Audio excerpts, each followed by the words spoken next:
Marker! Hi. Second stick! Hi. My name's Lee. We're heading down to Venice Beach.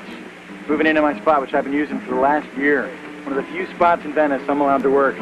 This is the kind of show that I do. Just hope nobody took it. We're a little bit late, and it's a little bit cloudy. We can only hope nobody's in my spot. It looks okay. I think we're going to be setting up for just the slowest kind of Venice day. We can only hope it gets better than that. Marker. You know, this isn't the only ridiculous talent I have. Self-portrait puppet show. Etch-a-Sketch club member. It's my degree in advertising, visual communications. This, frustration as an artist in Delaware.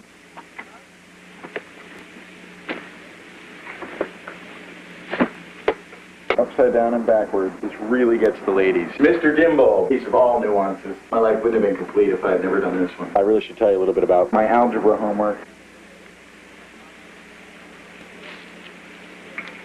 Based on true life experiences, all the adjectives in show business in one place next to this living gargoyle. This is the Burger King of rock and roll. I think he got the joke. Put a pointing down. Go. String it up. That's part of why I do what I do. The big old golden arches. Sacrilege. New Teenage Mutant Ninja Kid on the block. Bit savage. Sex. 250-pound Elvis impersonator. And cut. Let's see, I was raised in Delaware by a family of performers, musicians and actors. My dad's a singer and an actor. My sister's a classically trained opera singer. My brother's an artist. My father's also an artist. My brother was an artist with paper mache and with puppets, and he was the biggest influence on me in the world. He showed me how to build marionettes by teaching me on this one thing I really wanted, a Jimi Hendrix marionette. He and I sat down and created this thing like 10, 11 years ago. And it kind of took off. I was really just doing it in homes and parties and things like that. It wasn't for a couple of years until I went away to art school in Philadelphia to get a degree in advertising that I'm not using. And I was there starving to death with no qualifications of any kind for any kind of money for art supplies. And my brother and I just started going out on the street and working in the streets of Philadelphia, a little bit down in Venice Beach, Delaware. Kind of took off, like 7, 8 days into doing it. We got into the newspaper, and I figured I might be onto something. So started building a stable of characters. He's not doing this as much anymore. I just built a stable of characters and headed out west.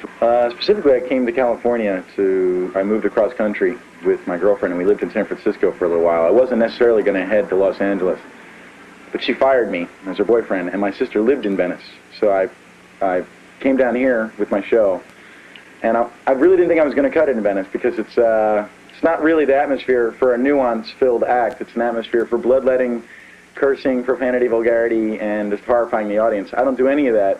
I didn't think I was going to go over well, and in fact I do pretty well there, but not as well as some of the other performers. There's an attitude in Venice that I don't necessarily fit in with. I love it there, though, and I make a lot of connections. I make a lot of contacts. I hand out 1 million cards. Met my current girlfriend there, but I met a lot of great celebrities. Like my favorite one is Laura Dern. I met Laura Dern in Venice Beach, and got to flirt with her. That was great. Tom Hamilton of Aerosmith. You know, just the kind of people that you can meet in Venice makes it worth all the hysteria of having a chainsaw juggler next door to me, and having a vulgar comedian 2 doors down from me. It balances itself out. That's exactly what my motivations is for this show. I am not a musician. I'm a huge fan of rock and roll. I'm an artist. I would love to play guitar, but I can't. I would love to be Jimi Hendrix when I grow up, but I won't. That's why my motivation at 16 was I can go to the finished product. I can have this music. I can be Jimi Hendrix. I like to say,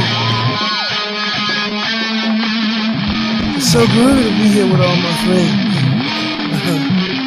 Always.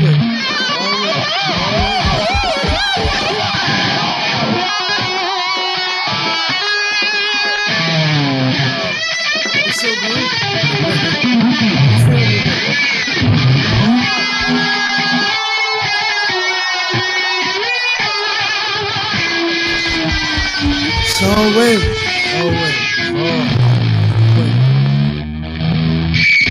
Absolutely, the very best thing in the show. The very first one I ever built with my brother, Drew.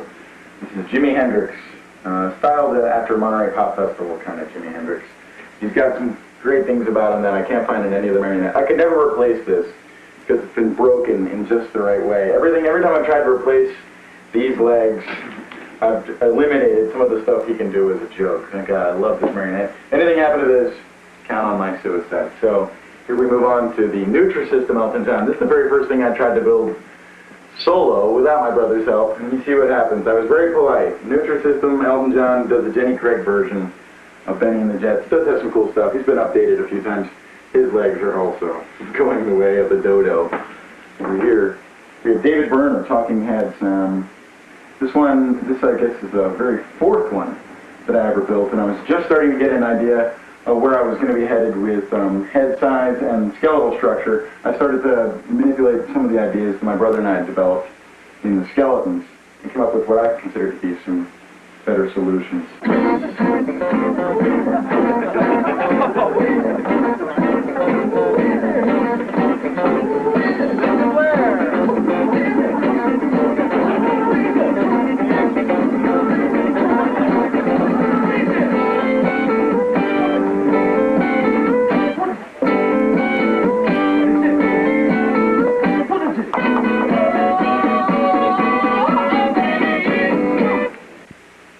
This is more of a sculpture than an actual performer in my show. This is Sam Kinison, my favorite comedian, and I don't even bring this one out on the street anymore because I don't want to have it confused with cashing in on somebody. I really cared about this comedian. I thought he was special. And I think that this statue, at the time, it was the best thing I had done at the time. With the hair, with the coat. This is all paper. Everything's paper. Move on to his companion piece. This is Jessica Hahn. You may have seen in the street show. Jessica Hahn based on the Wild Thing Jessica Hahn before the hair extensions, but after the plastic surgery, and of course, before the plastic surgery. And this is how she looks on Playbug magazine and on the Howard Stern show. Lastly, this is something I'm working on right now. It's not quite finished. We have Friday the 13th, part Jewish, secret Yiddish language on his blade. And the reason I built this, number one, I'm sacrilegious. Number two, there's a chainsaw juggler works down next to me in Venice Beach. And every time he cranks up his chainsaw, just to annoy my crowd, I produce this, just to annoy him. That about does it for this wall, except for, one of the best things I've ever done. Leonard Nimoy on drums. Built the drum kit first, and the entire time I was building it, I'm thinking to myself, I'm going to be building Terry Bozzio as the drummer. Terry Bozzio worked with Frank Zappa and Jeff Beck. But they had similar faces, and kind of a weird thing happened. I was looking just a little bit distracted as I was building Terry Bozzio and ended up with Mr. Spock on drums. I had to keep it. It was just seemed logical somehow. Here's the Vulcan Death Gong. And of course he does this impersonation of Motley Crue. And the most important part is build the wire skeleton. I use 16 gauge wire. Just bend it into shape. The next procedure is to take newsprint, any kind of newspaper, shred it up and wrap it around the wire with wallpaper paste. Then I just paint everything in acrylic paint. Very simple, very easy. Color is not my strongest suit. I kind of whip through the painting process as quickly as possible. And the last thing is drilling in the holes. I've been experimenting with drilling a hole and putting a knot behind the hole. When I pull up on the string, it reacts from the back. Here we have Tina Turner. You notice this one. It says the incredible fishnet stockings. Thank you for making this next one number one.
again, one of the very first ones I made, and you can tell there's a style difference. This is when we got to this one. This is Frankensteinatra, the chairman of the morgue. As a matter of fact, this is the one that followed her directly in terms of chronology. He comes to life off of a slab and sings That's Life. Really great piece. Really great piece. I don't use it too much. I use it in Santa Monica, never in Venice. They have no patience for that in Venice. This is Grandma Fletcher. It's something I built for somebody expressly. They had asked for this as a television commercial that never got off the ground. I really like this piece. You know, this rock and roll puppet thing isn't the only ridiculous thing I can do as an artist. One of my proudest achievements, better than my degree in advertising, is my Etch-a-Sketch Club membership. It's a gift from my brother. I'm so proud of this. And see some of the work that I do. This is a self-portrait I'm in the middle of. Still got to add the puppets and the controls. This is me down in Venice. And another piece I'm working on is, this is Tony Iommi, the left-handed guitar player from Black Sabbath. Etch-a-Sketch was something that was introduced to me like every little kid, just that I was bored with stairs, I was bored with houses, and I just started moving quickly, and it seemed to help the procedure along. If you take too much time, you screw up the drawing. If you just kind of whip through it, it goes a lot better. Which brings us to the last character. This is also one of the most recent things I've built. This is Fat Elvis, the Burger King of rock and roll. Things to notice about Elvis are, we have the McDonaldland gold belt, the golden arches for his big gold belt, big old gold belt, and this is a little bit of sacrilege here. And on his back, we have signature of Torch Elvis, the 250-pound Elvis impersonator from the rock group Dred Zeppelin. Just love them to death. I'll tell you, this one has some quirks about it that I never used on any other marionette. For instance, a single hinge as opposed to two for this one leg, so I could get the Karate Elvis crazy legs effect. It also has a locked down elbow. This is one piece instead of two, because of punching open the lid on the coffin down in Venice and down in Santa Monica. It makes it a little more effective. Oh, and on his back. This shows his range as an actor.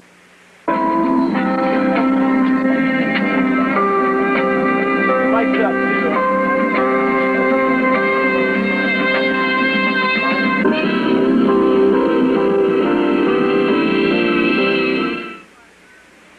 Fat Elvis, coming to life out of his Cadillac coffin.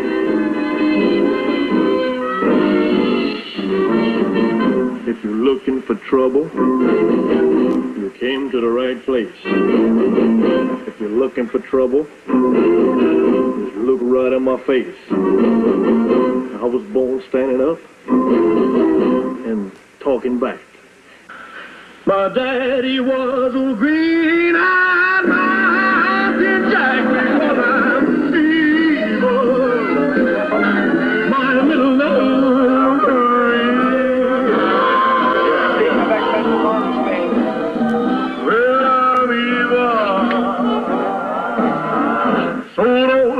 And then Karate Elvis.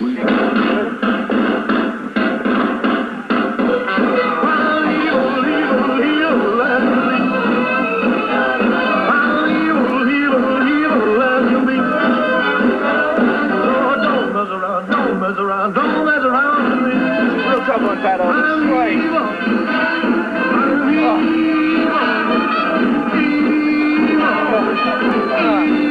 Boy, Vegas here. Here we go,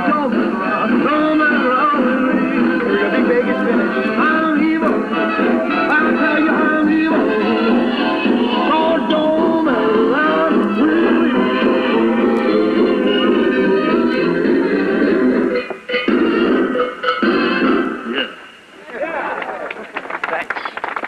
Thanks a lot. If there's one thing about this show that I was trying to express anything, it's just remember these characters. Remember the quality of Jimi Hendrix or of Talking Heads. You know, people that are on the street might not necessarily be remembering what a genius Jimi Hendrix was, and this kind of makes that point. That's all I'm trying to say, is that these are the musicians that matter to me. These are the musicians that I think should matter to everyone, and I think if there was one motto I live by, Viv Savage, the Spinal Tap keyboardist, summed it up best. Have a good time all the time. That's my message. Thank you for making this next one #1. If you're looking for trouble, you came to the right place.